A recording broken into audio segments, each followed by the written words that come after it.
Are you worried about Zoom security issues? This is big news right now. I read that Zoom's stock actually dropped quite a bit due to security concerns that people are having. So I gathered some security tips to fix the most common security issues that people are having. So let's talk about the first one, which has also made it into a lot of news, and that is what they're calling getting Zoom bombed. And this is when a random person just jumps into your call. This has happened and it has been disastrous in many occasions. So the way that you can avoid that is really simple. You can require a meeting password and you can use a waiting room. Okay, and this is all in your Zoom settings. Most of the things that we're going to talk about are in your Zoom settings. So basically, when you're creating your new meeting, you need to make sure that you require a password. And also there's like a general setting that you require that you have a waiting room before every Zoom call starts. And what that means is the person has to be admitted one by one, or you can admit everyone at the same time, but you will have a list of names waiting to enter. And that way you can make sure that everyone who's in there is supposed to be in there. Another thing that is happening frequently is you're in the middle of a Zoom call and all of a sudden someone joins in your call by accident. So Zoom bombing is, something intentional. And this is where someone clicks on your meeting. Maybe they're in a different time zone. There was a mix up with the link or the time. And all of a sudden they're in the middle of your meeting. And the reason this is happening is because you're using your own personal ID number. So that number never changes. However, if you have the setting where you basically get a unique ID number for every call, that won't happen. So what you will have to do is you're going to have to go into your options and you will uncheck the box that says use personal meeting ID. Okay. The other way that you can do it too is to have the setting that says enable join before host also unchecked. That way no one can be in the room when you get there. That would be awkward. So the next scenario is that you kind of log in, but you're not quite ready and people are hearing things that they're not supposed to do, that they're not supposed to see or hear.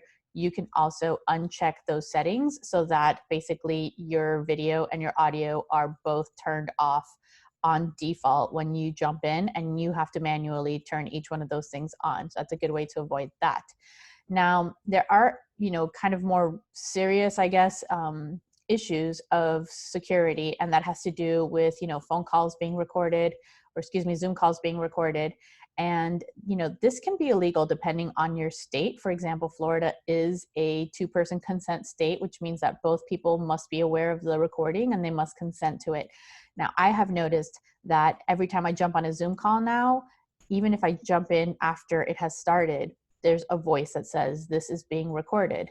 So I'm sure they added that because of security concerns, but just be aware that the best practice is to let everybody know that it's being recorded.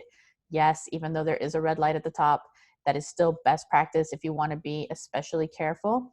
Also keep in mind that even though you can change your settings so that you're the only one who can record the call, there's nothing stopping people from turning on their microphone, having a camera shooting their screen, or some people have like screen recording software.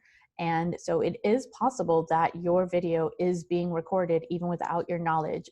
Just like everything else on the internet, you need to always assume that nothing is 100% private. That can be especially important for people who have, confidential conversations with clients, or perhaps you're talking about something sensitive that you wouldn't want to get out to a third party.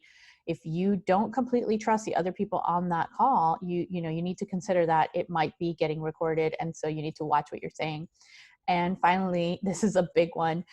A lot of people are aware that there is a chat feature in Zoom where you can talk to everybody at the same time, and you can also send private messages.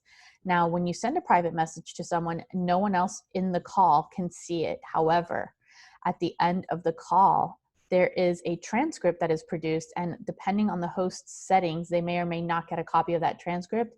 That transcript includes every single conversation that is had, including private chats. So again, nothing on the internet is 100% private. Keep that in mind, especially, attorneys who are conducting anything with opposing counsel, anything of sensitive nature. You really need to be aware of that.